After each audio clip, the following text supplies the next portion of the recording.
It's been 5 months of living in our new energy efficient home, and whilst we didn't design this house to be off-grid, much to our surprise, we've been pretty self-sufficient. Because since we moved in, we've been completely energy independent thanks to our solar and battery system. Every drop of water that we've used in this house has been from our water tanks. All the wastewater and sewage has been treated by our very own worm farm and put out into the garden. The house has barely required any heating or cooling thanks to the passive principles in this design. Every kilometre we've driven in our car since moving in has been solar powered and cost us nothing extra. And it's an all-electric home, so no gas appliances and no wood burning yet, although we may need to in winter.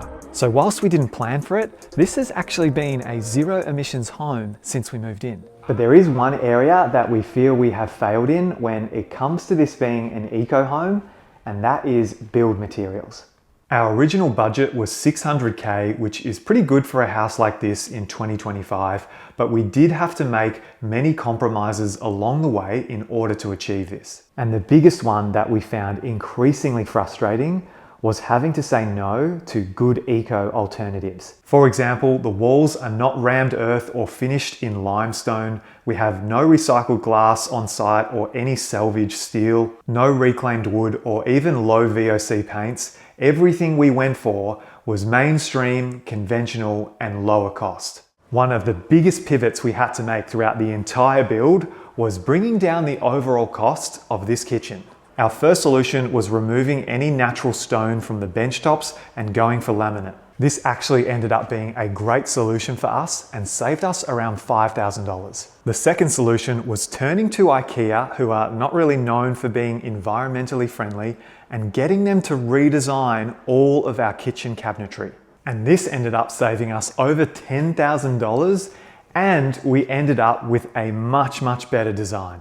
The third and final cost-cutting thing we did in the kitchen was a bit left of field, but we decided to use our leftover bathroom floor tiles on our island bench. And we're actually really happy with it. We love the way that it looks. You can put hot things on it. It was super affordable. The only downside which we knew about was dealing with the grout lines. It can be a bit tricky to keep clean, and especially around the sink where it's always damp. So overall, whilst this isn't the ideal kitchen for an eco home, we are genuinely very happy with how it turned out. Some other areas where we saved money up front were going with standard windows and doors throughout the entire home. We originally got quoted for custom sizes, but saved around $12,000 by switching everything to standard. We also went for a standard roof height of 2.7 meters throughout the home and 2.4 in the bathrooms. And this was actually a really hard decision because this house was originally designed by the architect with beautiful pitch ceilings in the living room, which would have looked spectacular. However, when it comes to passive principles and passive homes, the lower ceiling means you get to control the temperature a lot more effectively. It makes for a more efficient home. And when it comes to cost savings, it was much cheaper to do a standard flat ceiling throughout the entire house. The concrete slab was the biggest upfront expense in the home, but also very crucial for having passive design. So to reduce the cost as much as possible, we opted for a standard mix of concrete. We did not specify anything special on our behalf. We let the concreter just put in the standard mix, and we also didn't coat the floor in any way. Now, there's a few regrets there because we've already noticed some stains, especially having our little one Willow dropping food on the ground.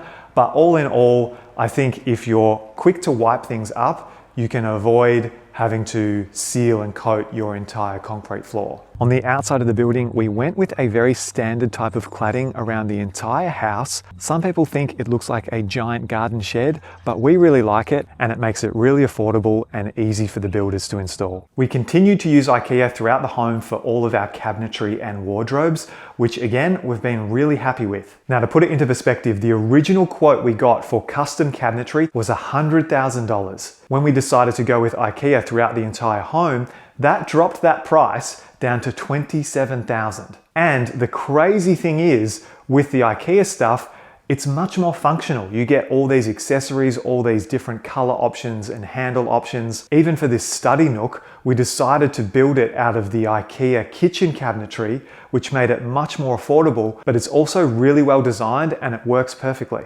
And lastly, we didn't put a lot of tech into this home. Originally, I thought we'd be doing smart blinds and smart lights everywhere, but it just adds way too much cost. We've even gone as far as a manual garage door. We decided to save a few $100s there. One thing that we do have though that's been really nice is the iZone smart air conditioning system.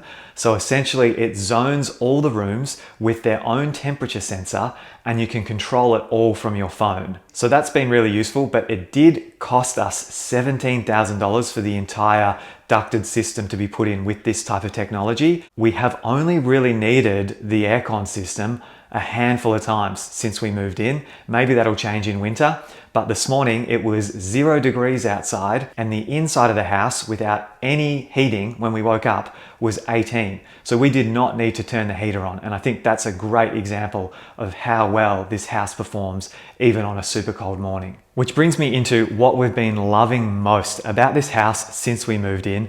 The thing that's been the most rewarding is how well the house holds its temperature.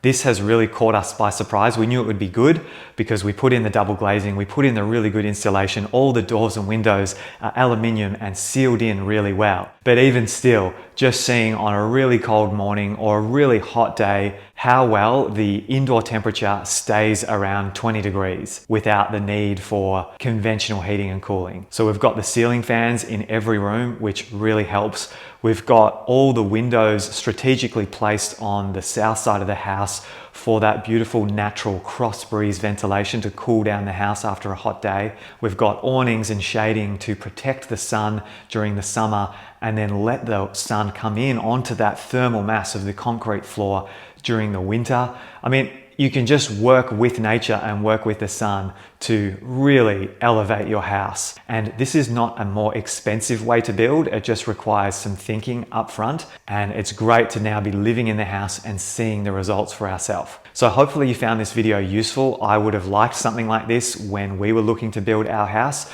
So do your own research, take any notes and reach out to me in the comments if you've got any questions. I'll try and get back to as many people as possible and I'll catch you soon in the next one.